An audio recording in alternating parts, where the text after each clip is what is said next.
शुरू करते हैं फर्स्ट क्वेश्चन से। भारत के नए संसद भवन का उद्घाटन कब किया गया? उत्तर होगा ऑप्शन सी वाला 28 मई को। 28 मई को भारत के नए संसद भवन का उद्घाटन किया गया है, 28 मई 2023 को।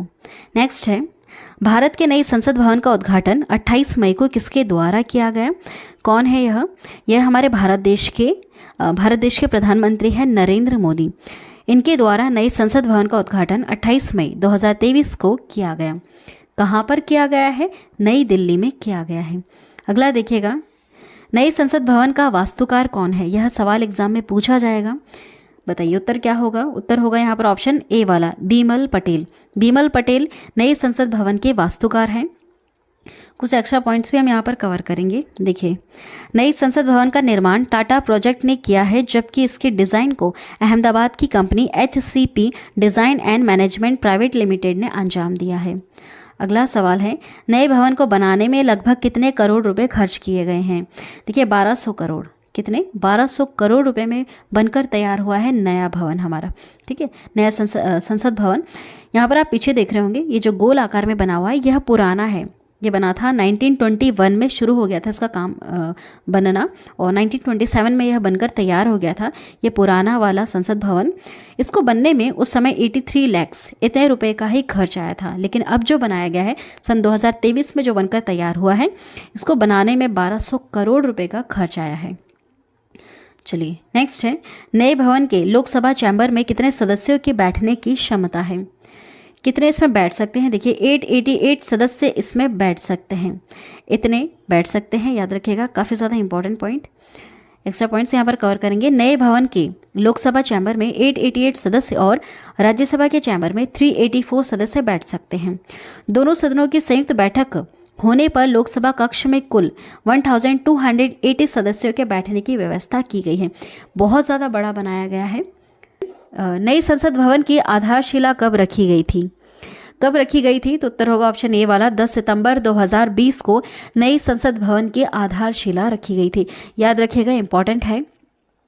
देखिए एक्स्ट्रा पॉइंट्स, पीएम मोदी ने 10 दिसंबर 2020 को नए भवन की आधारशिला रखी थी और 3 साल से कम समय में यह बनकर तैयार हो गया।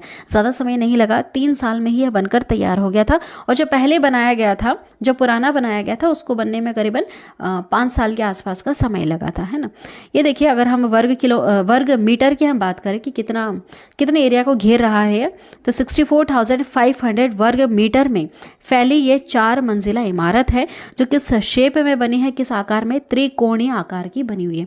ठीक है, यह शेप भी आप याद रखिएगा। जो पुराना है वह गोल आकार में बना है, लेकिन जो अब नया बना है यह 4 मंजिल भी है और त्रिकोणीय आकार में बना हुआ है। चलिए अगला देखिएगा, संसद भवन में कितने प्रवेश द्वार हैं? कितने मुख्य प्रवेश द्वार है इसमें? तो 3 हैं। ठीक है, 3 है। तीनों का वैसे अलग अलग नाम है। देखिए आगे कवर करते हैं। इस इमारत के 3 मुख्य द्वार हैं। एक का नाम है ज्ञान द्वार, दूसरा है शक्ति द्वार और तीसरा है कर्म द्वार, है ना। ज्ञान, शक्ति, कर्म द्वार, ये 3 मुख्य इसके द्वार हैं। इसमें VIP सांसदों और आगंतुकों के लिए अलग अलग प्रवेश द्वार भी बनाए गए हैं। नेक्स्ट क्वेश्चन है, नई संसद में लोकसभा कक्ष की थीम क्या है? जैसे आप यहाँ पर डिज़ाइन देख रहे हैं, लोकसभा कक्ष और राज्यसभा कक्ष दोनों की थीम अलग अलग है। जो लोकसभा कक्ष थीम आपको दिख रही है यहाँ पर, अगर आप ध्यान से देखेंगे तो यह राष्ट्र पक्षी मोर के पंख की तरह आपको डिज़ाइन देखने के लिए मिलेगी। जो हमारे देश का राष्ट्र पक्षी है मोर, उसके ऊपर यह थीम रखी गई है लोकसभा कक्ष की, है ना। चलिए अगला देखिएगा, नई संसद के राज्यसभा कक्ष की थीम क्या है? राज्यसभा की कक्ष की थीम अगर आप देखें, ध्यान से अगर आप देखेंगे तो यह आपको राष्ट्र फूल कमल की तरह दिखेगा। ठीक है, दोनों आपको याद रखना है। लोकसभा कक्ष की थीम क्या है? राष्ट्र पक्षी मोर है, जो ग्रीन कलर में आपको दिख रहा है। और राज्यसभा कक्ष की थीम क्या है? राष्ट्र फूल कमल जैसी है। ठीक है, आपको यहाँ पर पूरा लाइट पिंक इस तरह से कलर देखने के लिए मिलेगा। चलिए नेक्स्ट है, संसद भवन के उद्घाटन के उपलक्ष्य में कितने रुपए का एक विशेष सिक्का जारी किया गया? सिक्का भी जारी किया गया है और डाक टिकट भी जारी की गई है, याद रखिएगा। तो सिक्का, कितने रुपए का सिक्का जारी किया गया है? 75, है ना, 75 रुपये का सिक्का जारी किया गया है इसमें, इस उपलक्ष्य पर। स्पेशल कॉइन है।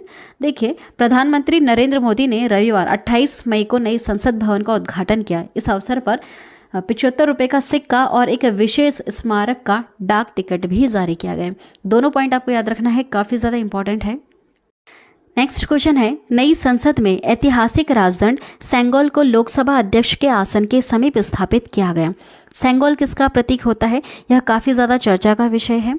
देखिए, यह सत्ता हस्तांतरण का प्रतीक है, सत्ता हस्तांतरण का प्रतीक है। यहाँ पर कुछ एक्स्ट्रा पॉइंट्स हम कवर करेंगे। ब्रिटिश शासन से सत्ता हस्तांतरण के प्रतीक ऐतिहासिक सेंगोल को नई संसद भवन में स्थापित किया गया।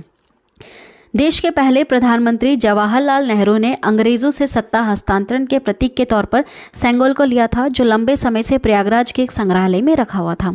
सेंगोल एक ऐसा राजदंड है जिसे सत्ता पर अधिकार के प्रतीक के रूप में जाना जाता है।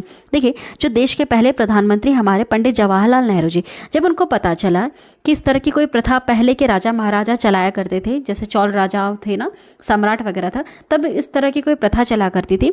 एक राजा से जब सत्ता दूसरे राजा के हाथ में जाती थी तो सेंगोल को उनके हाथ में दिया जाता था। जब उनको यह प्रथा पता चली पंडित जवाहरलाल नेहरू को, तो इन्होंने तमिलनाडु से सेंगोल को मंगवाया और अंग्रेज़ों के हाथ में दिया ताकि वापस उनसे ले सके इस प्रतीक के रूप में, ताकि उनको यह एक तरह की वो बस प्रथा करना चाहते थे, यह प्रूफ करने के लिए कि अब ये जो सत्ता है ये अंग्रेज़ों के हाथ से हमारे हाथ में आ चुकी है। तब इसका प्रयोग किया गया था। उसके बाद तो इसको एक संग्रहालय में रख दिया। कौन से संग्रहालय में? प्रयागराज के संग्रहालय में रख दिया गया था। लेकिन अब जब ये नया संसद भवन बना है ना हमारा, तब यहाँ पर इसको वापस स्थापित किया गया, मतलब वापस यहाँ पर लाके रखा गया है, ठीक है, ताकि यह बताया जा सके कि अब सत्ता किनके हाथ में है। जो अभी सरकार बनी हुई है हमारी, उनके हाथ में सत्ता है। बस ये चीज़ दिखाने के लिए अब यहाँ पर इसको रखा गया है ना। सेंगोल एक ऐसा राजदंड है जिसे सत्ता पर अधिकार के प्रतीक के रूप में जाना जाता है। ये मेन लाइन है, बस आपको यही याद रखना है। बाकी इसके पीछे की क्या स्टोरी है ये हमने कवर कर ली। चलिए नेक्स्ट है, मौजूदा संसद भवन का निर्माण कब शुरू हुआ था? कब शुरू हुआ था? तो देखिए 1921 में शुरू हुआ था। ये जो पुराना आपको दिख रहा है ना, इसका निर्माण काम 1921 में शुरू हुआ था और इसको बनने में लगभग 5 साल का समय लगा था। और रुपए की हम बात करें तो काफ़ी कम रुपए लगे थे, 83 लाख के आसपास लगे थे।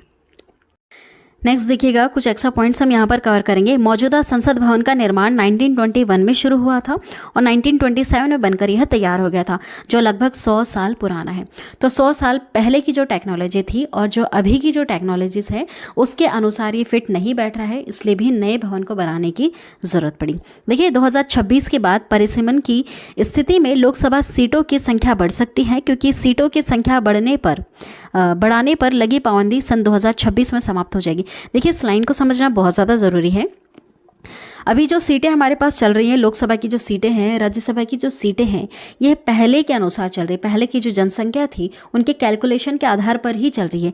लेकिन सन 2026 तक एक डेडलाइन दे रखी है कि उसके बाद जो पॉपुलेशंस होगी, हमारे देश की जो पॉपुलेशन होगी ना, उसके अनुसार लोकसभा की सीटें और राज्यसभा की सीटें तय करेंगे। तो वहाँ पर सीटें बढ़ने की चांसेस हैं, वो तो बढ़ना ही है क्योंकि पॉपुलेशन काफ़ी ज़्यादा बढ़ चुकी है। उसके अनुसार लोकसभा की सीटें भी काफ़ी ज़्यादा बढ़ेंगी, राज्यसभा की सीटें भी बढ़ेंगी। तो जो पुराना जो बना हुआ है, जो 100 साल पुराना संसद भवन है, उसमें सीटें उतनी नहीं है, इसलिए जो अब बनाया गया है उसमें सीटें भी काफ़ी ज़्यादा बढ़ा दी गई हैं। ठीक है, चलिए नेक्स्ट देखिएगा, भारतीय संसद के कितने सदन हैं? भारतीय संसद जो हमारी है उसके कितने सदन हैं? 2 सदन हैं, एक है लोकसभा और दूसरा है राज्यसभा। इसके 2 महत्वपूर्ण सदन होते हैं, याद रखिएगा।